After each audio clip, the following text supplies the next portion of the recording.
जिंदगी की नाव।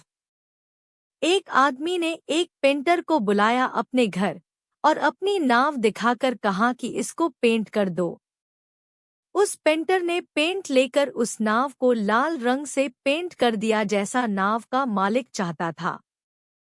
फिर पेंटर ने अपने पैसे लिए और चला गया। अगले दिन पेंटर के घर पर वह नाव का मालिक पहुंच गया और उसने एक बहुत बड़ी धनराशि का चेक दिया उस पेंटर को। पेंटर भौंचक्का हो गया और पूछा, ये किस बात के इतने पैसे हैं? मेरे पैसे तो आपने कल ही दे दिया था। मालिक ने कहा, ये पेंट का पैसा नहीं है, बल्कि ये उस नाव में जो छेद था उसको रिपेयर करने का पैसा है।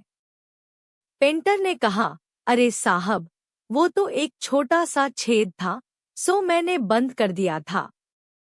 उस छोटे से छेद के लिए इतना पैसा मुझे ठीक नहीं लग रहा है। मालिक ने कहा, दोस्त, तुम्हें पूरी बात पता नहीं। अच्छा, मैं विस्तार से समझाता हूँ।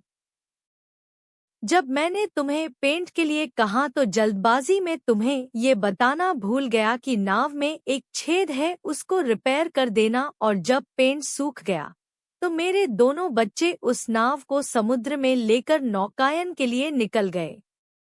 मैं उस वक्त घर पर नहीं था, लेकिन जब लौट कर आया और अपनी पत्नी से ये सुना कि बच्चे नाव को लेकर नौकायन पर निकल गए हैं, तो मैं बदहवास हो गया, क्योंकि मुझे याद आया कि नाव में तो छेद है। मैं गिरता पड़ता उस तरफ भागा जिधर मेरे प्यारे बच्चे नाव लेकर गए थे।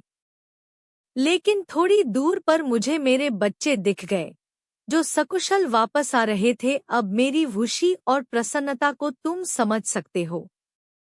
फिर मैंने छेद चेक किया तो पता चला कि मुझे बिना बताए तुम उसको रिपेयर कर चुके हो। तो मेरे दोस्त, उस महान कार्य के लिए तो ये पैसे भी बहुत थोड़े हैं। मेरी औकात नहीं कि उस कार्य के बदले तुम्हें ठीक ठाक पैसे दे पाऊं।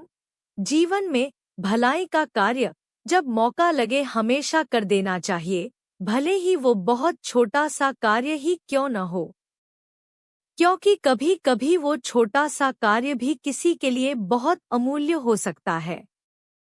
सभी मित्रों को जिन्होंने हमारी जिंदगी की नाव कभी भी रिपेयर की है, उन्हें हार्दिक धन्यवाद और सदैव प्रयत्नशील रहें कि हम भी किसी की नाव रिपेयरिंग करने के लिए हमेशा तत्पर रहें।